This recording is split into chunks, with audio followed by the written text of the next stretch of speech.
오늘은 창세기 3장 말씀을 가지고 유혹, 없는 것에 시선을 고정하는 기술이라는 제목으로 말씀을 전합니다.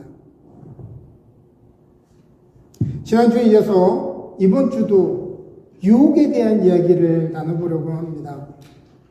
우리가 유혹이라고 하는 단어를 떠올리면 항상 부도덕적이고 비합리적이지만 우리가 판단력을 잃어서 속거나 조종당하는 것을 먼저 떠올립니다. 그러나 지난주에도 우리가 다루었듯이 예수님이 당하신 유혹에서 사탄의 유혹의 방식은 예수님이 경험하고 있는 결핍에 대한 해결책처럼 마치 합리적인 제안으로 다가옵니다.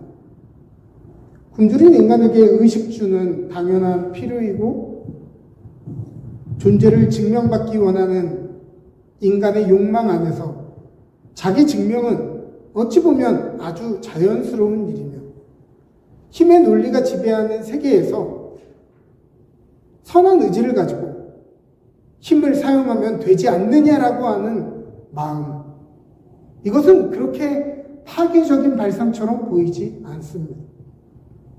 그러므로 여러분 기억하시기를 바랍니다.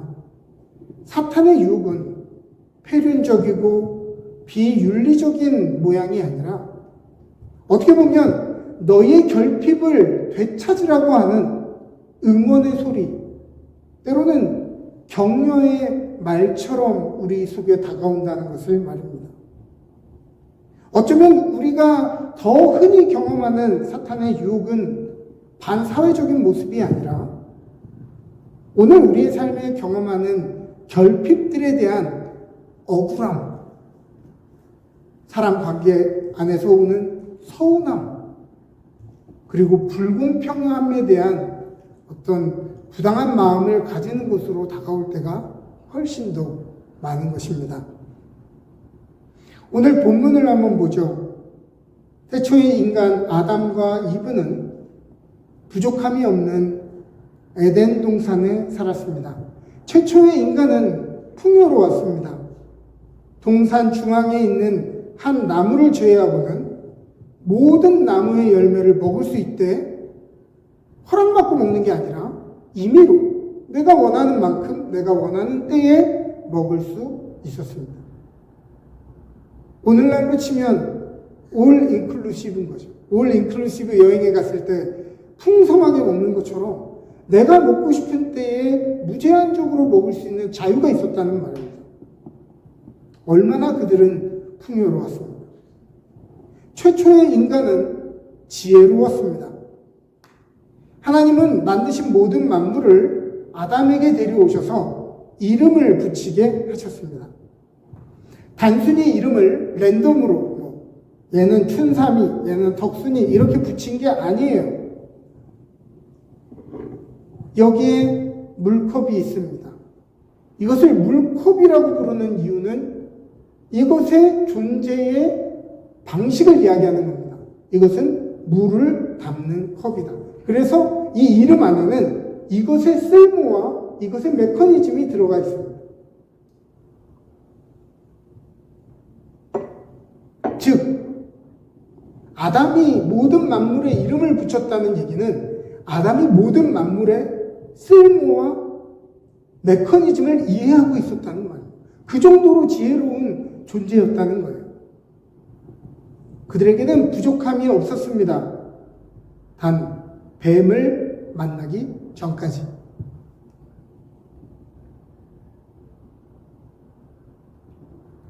이브가 뱀을 만납니다. 이 뱀의 특징은 하나님이 만드신 것 중에 가장 간교한 존재였다라고 이야기합니다.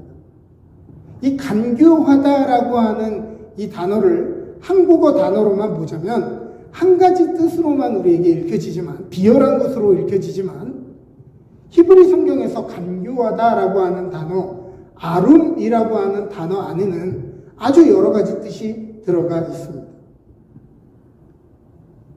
영어로 치면 subtle, shrewd, crafty, sly, sensible, prudent, 미묘한, 영리한, 교활한, 간사한, 분별력이 있는, 신중한. 뱀은 단순히 비열한 게 아니라 아주 미묘하게 사람들의 마음을 흔들어 놓았다는 거예요. 무지함으로 이들을 유혹한 것이 아니라 분별력을 가지고 이들로 하여금 이성적인 판단을 하도록 만들었다는 것입니다. 그리고 그것을 아주 신중하게 접근하지요. 뱀이 여자에게 물어봅니다. 하나님이 참으로 너희에게 동산 모든 나무 열매를 먹지 말라 했느냐?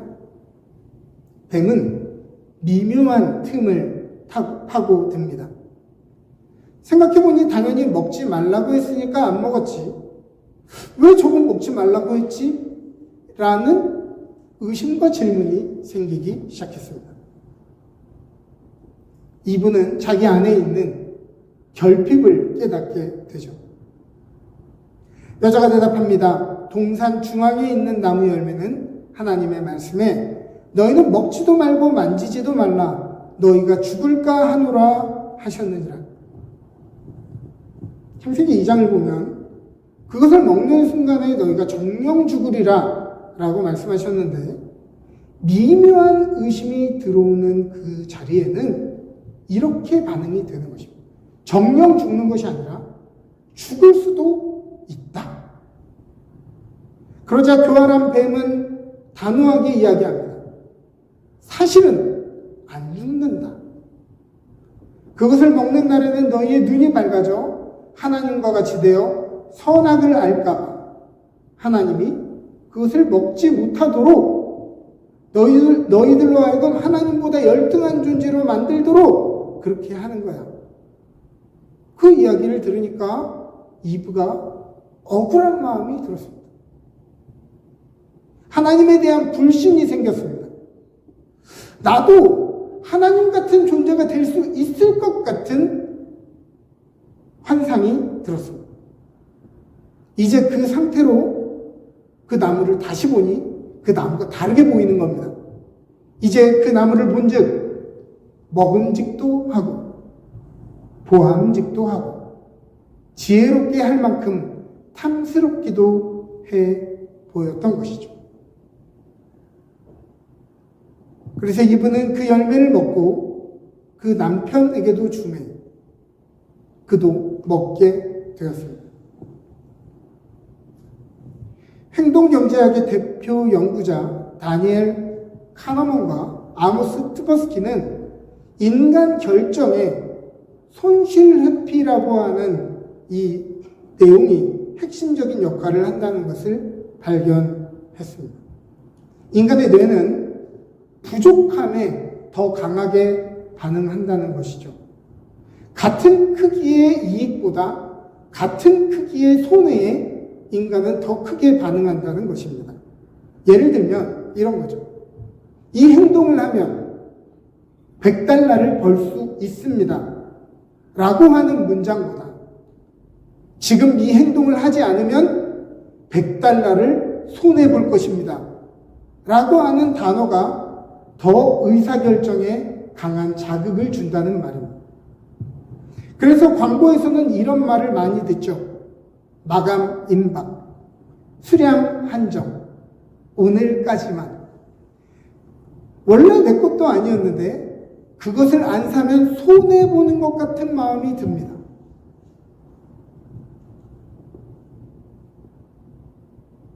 이런 이야기를 들으면 당장 필요하지 않아도 뇌는 긴급 모드로 들어가게 됩니다.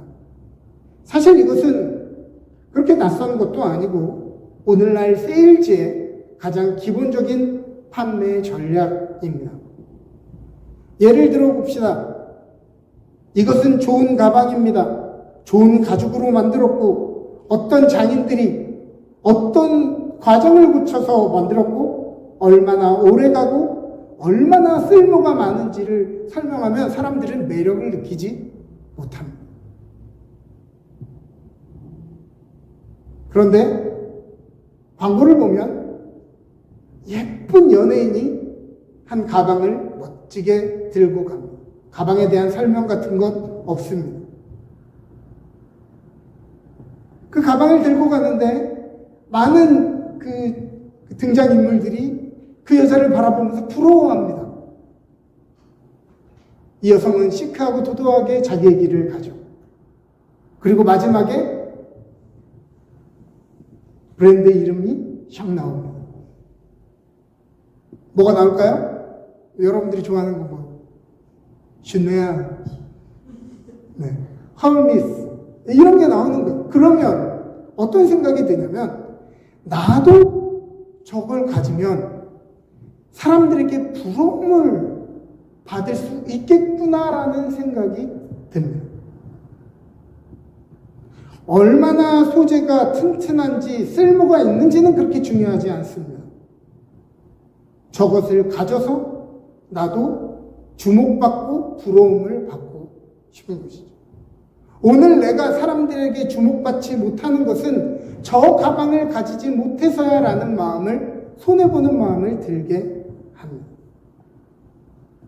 프랑스의 사회학자 장 보드리아르는 오늘날의 소비는 물건을 사는 행위가 아니라 자신이 누구인지 증명하는 행위이다라고 했습니다. 광고는 말합니다.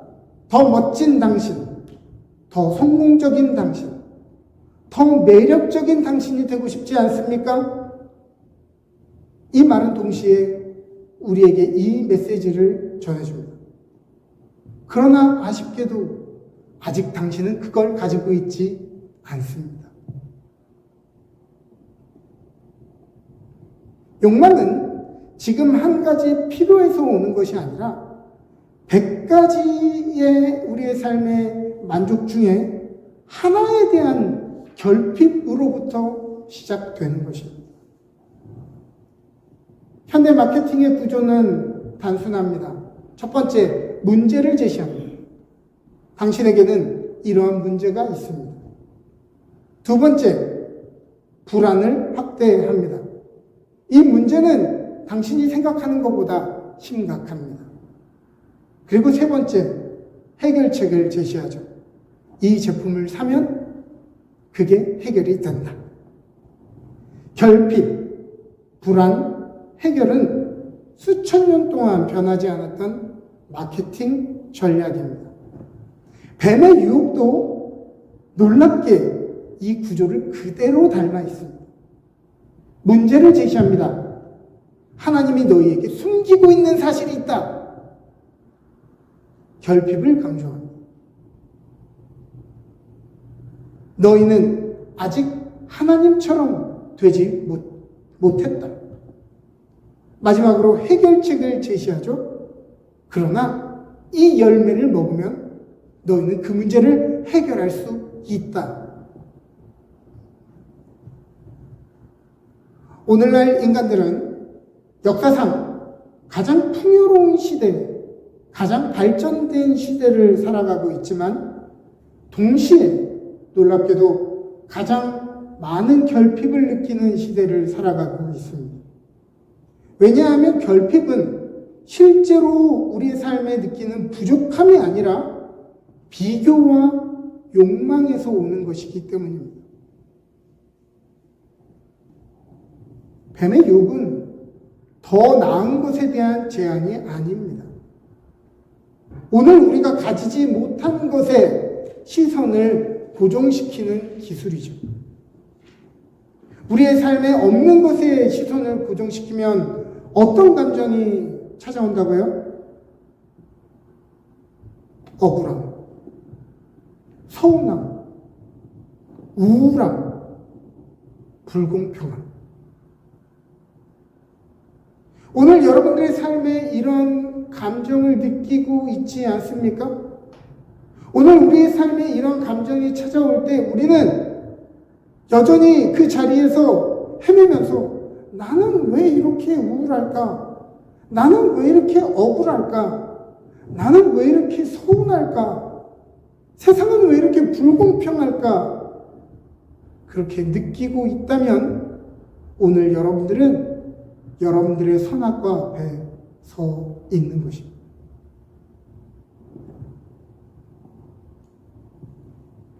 마태복음 20장을 보면 포도원 일꾼의 비유가 등장합니다.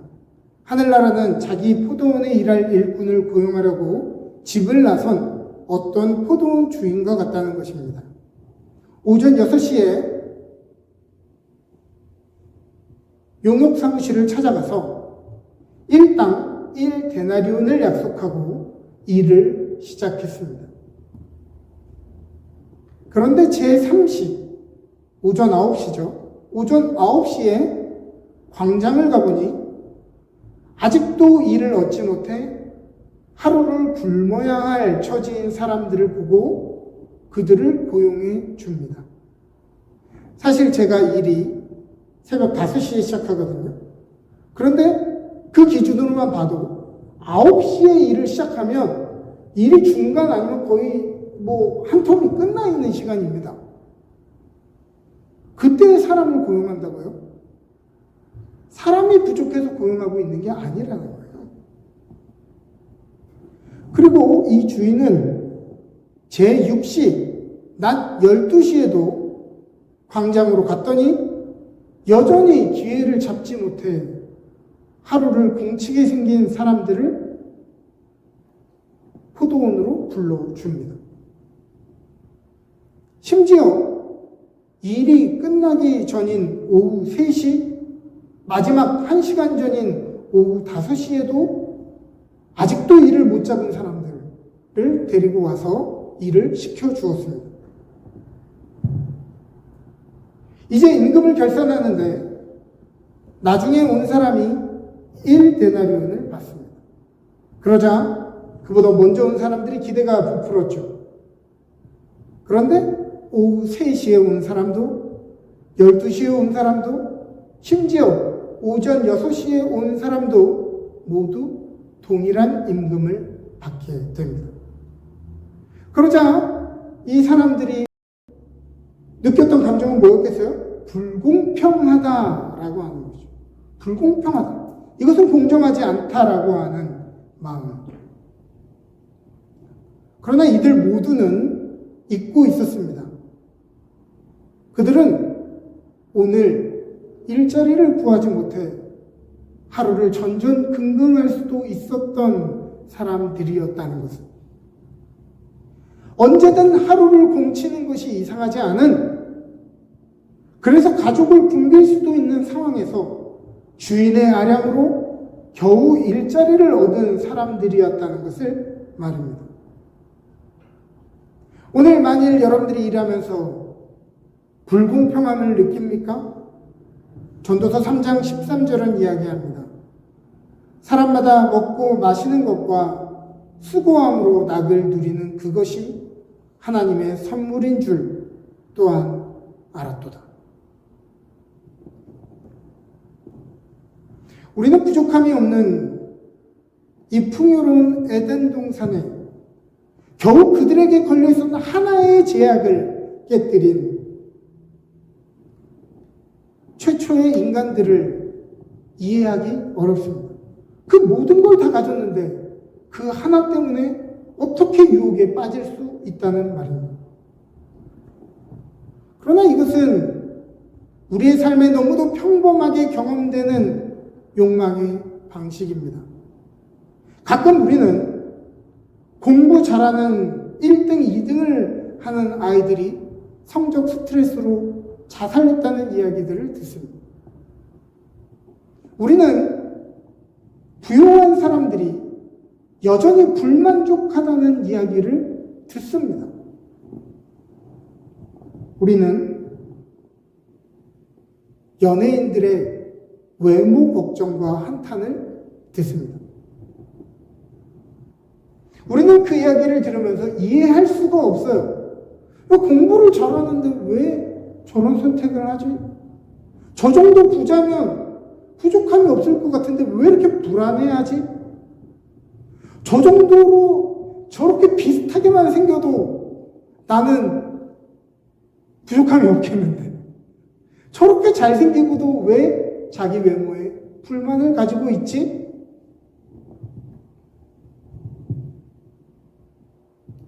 그러면 반대로 지금 제3세계에 살고 있는 사람들, 가난과 환경 파괴, 기근과 가뭄, 간단한 의료 혜택도 받을 수 없고 인종 간의 분쟁과 내전으로 장애를 얻고 가족을 잃은 사람들에게 있어서 오늘 북미를 살아가는 우리들의 불만족과 염려와 아픔은 과연 이해할 수 있는 것일까요? 그들이 볼 때 우리가 염려하는 것들은 그 염려가 이해될 만한 것들이냐는 것입니다. 세계가 만일 100명의 마을이라면 이라는 책 중에 이런 구절이 있습니다. 만약 당신이 은행에 예금이 있고 지갑에 돈이 있고 집안 어딘가에 잔돈이 굴러다니는 사람이라면 마을에서 가장 부유한 8명 안에 드는 사람입니다. 자동차를 가진 사람은 100명 중 7명 안에 드는 부자입니다. 만일 당신이 어떤 괴롭힘이나 체포와 고문, 죽음을 두려워하지 않고 자신의 신념과 양심에 따라 움직이고 말할 수 있다면 그렇지 못한 48명보다 축복받은 것입니다. 만일 당신이 지금 공습과 폭격, 지뢰로 인한 살육과 무장단체의 강간이나 납치를 두려워하지 않아도 되는 곳에 살고 있다면 그렇지 않은 20명보다 훨씬 더 축복받은 것입니다. 불행의 반대는 행복이 아니죠. 불행의 반대는 다행입니다. 우리는 우리의 삶에 부족한 것을 다 꽉꽉 채울 때 행복해지는 것이 아니라 오늘 우리의 삶에 주어진 것들이 얼마나 당연하지 않은 줄을 깨달을 때 오늘 우리의 삶에는 여러 가지 굴곡이 있지만 여전히 살아내게 하시는 것이 얼마나 다행인지 깨달을 때 불행에서 자유로워질 수 있습니다. 제가 요 며칠 머리가 깨질 것 같은 두통으로 힘들었습니다. 근데 저에게 아픔보다 두려웠던 것은 그 며칠 일을 나가지 않으면 받을 경제적인 타격이었습니다. 근데 제가 머리가 그렇게 깨질 것 같은데도 그 다음날 눈이 떠지고 몸이 일어나지는 것, 저는 그것이 얼마나 다행이었는지 깨닫게 되었습니다. 아, 이렇게 아픈데 내가 일을 하러 가야 된다니가 아니라 아, 내가 아픈데도 하나님이 오늘도 버틸 만한 힘을 주시는구나. 얼마나 다행인가.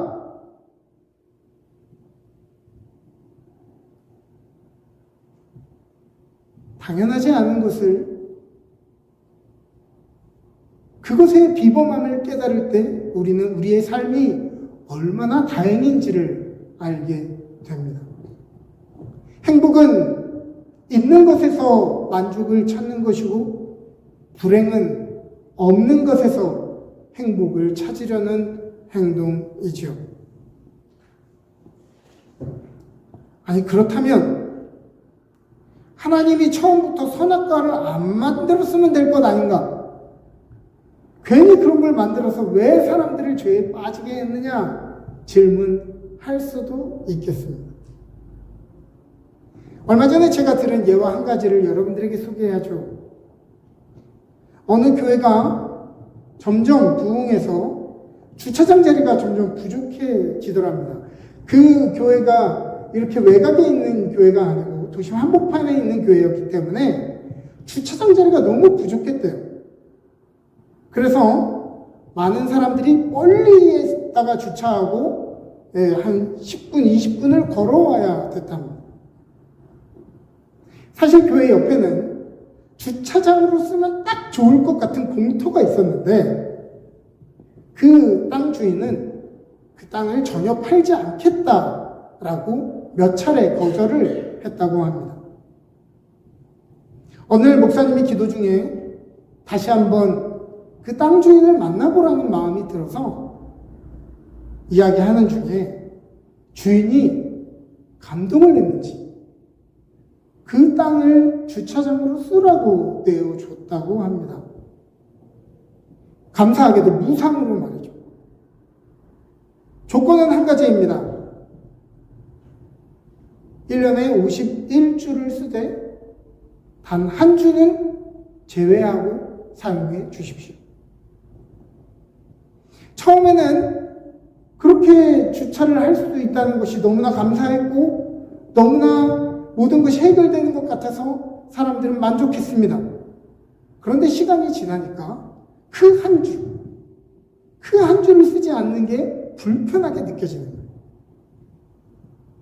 그래서 교인들이 목사님을 푸시하고 재직회를 푸시해서 그 땅 주인한테 그 나머지 한 주도 쓰게 해달라고 말하라고 했답니다. 목사님은 불편한 마음을 가지고 그 땅 주인을 찾아갔다. 그리고 그 주인에게 물었답니다. 어르신, 1년 중에 왜 한 주만 쓰지 못하게 하셨나요? 그러자 땅 주인이 이렇게 대답했답니다. 이렇게라도 해야 땅 주인이 있다는 걸 알 거 아니에요? 1년을 다 사용했다면 그들은 이것이 특혜이고 감사할 이유라는 것을 잊어버렸을 것입니다. 그게 원래부터 교회 땅이었고 원래부터 자신들의 권리라고 생각했을 것입니다. 그러나 그 한 주의 제약 때문에 이 땅에는 사실 주인이 있구나. 그 주인이 우리로 하여금 51주의 선물을 주었구나라는 것을 깨닫게 하려는 곳이었다는 거예요.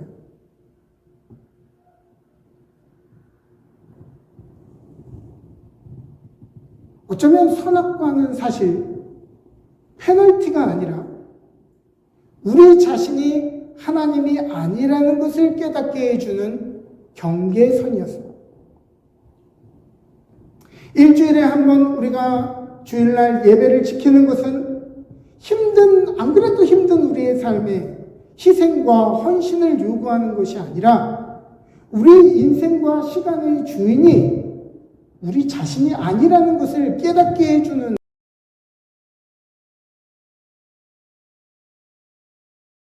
것이라는 것이죠. 어쩌면 죽음은 저의 인생은 결국 유한하며 영원히 있다는 것을 기억하게 해주는 경계일지도 모르겠습니다. 그것이 있기에 우리는 그 주인을 기억하게 되는 것이죠. 오늘 우리의 삶의 여러 가지 제약들은 어쩌면 그것들 때문에 나는 하나님이 아니며 은혜를 사모하게 되는 이유가 되기도 한다는 말입니다. 육신의 질병을 가지고 있었던 사도 바울이 기도했지만 하나님은 그 치료를 거부하시죠. 억울한 일이고요. 다른 사람들은 치유해도 자신의 병은 치유하지 못하는 어쩌면 사도 바울로서는 부끄러운 그러나 내가 약할 때에 곧 온전하여 지니라. 유혹이라고 하는 것이 오늘 우리가 가지지 못한 하나의 시선을 고정하는 기술이라면 유혹을 이기는 방법은 그 반대입니다. 오늘 있는 것에 우리의 눈을 고정하는 것이죠. 오늘 우리가 받은 것에 우리의 눈을 고정하는 것을 우리는 뭐라고 부릅니까? 그 기술을 감사라고 부르는 것이죠. 없는 것 하나에 눈을 고정하는 것은 유혹이고 절망이고 불평이고 서운함이고 억울함이지만 오늘 우리의 삶에 주신 것들에 눈을 고정하게 되면 우리는 감사하게 된다고 하는 것입니다. 감사가 유혹을 이기게 합니다. 감사가 억울함을 극복하게 합니다. 감사가 불공평하다고 느끼는 우리의 삶의 여러 가지 상황들에 우리로 하여금 만족하게 해 줍니다.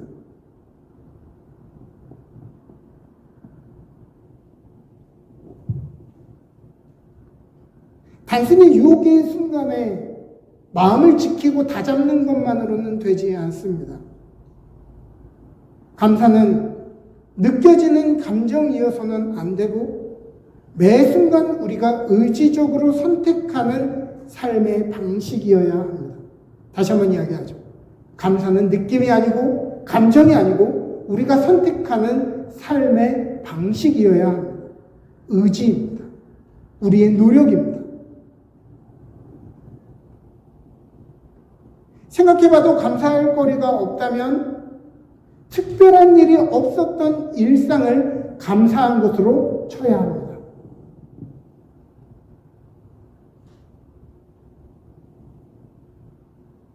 사랑하는 여러분, 죄로 죽었고 심판받아야 할 우리에게 하나님은 당신의 아들을 희생제물로 내어 놓으셨습니다. 자신의 모든 것을 우리를 위해 내어주신 것이죠. 왜 감사할 이유가 없습니까? 십자가가 우리의 감사의 제목이요. 넘어졌을 때 왜 일어날 힘이 없습니까? 그 십자가가 우리가 붙들고 일어날 힘이요. 왜 유혹당할 때 좌우로 흔들리십니까? 유혹당할 때에 승리하고 붙잡을 능력이 되는 것입니다. 그러므로 사랑하는 여러분, 목마른 사슴이 시냇물을 찾아 간절히 헤매듯이 메마름의 순간에도 한 줄기 하나님의 은혜를 향해 달려가는 삶. 주님만이 나의 힘이요, 나의 반석이요, 나의 참 소망이라고 고백하는 저와 여러분 되시기를 주님의 이름으로 축복합니다. 이 시간 함께 기도하겠습니다.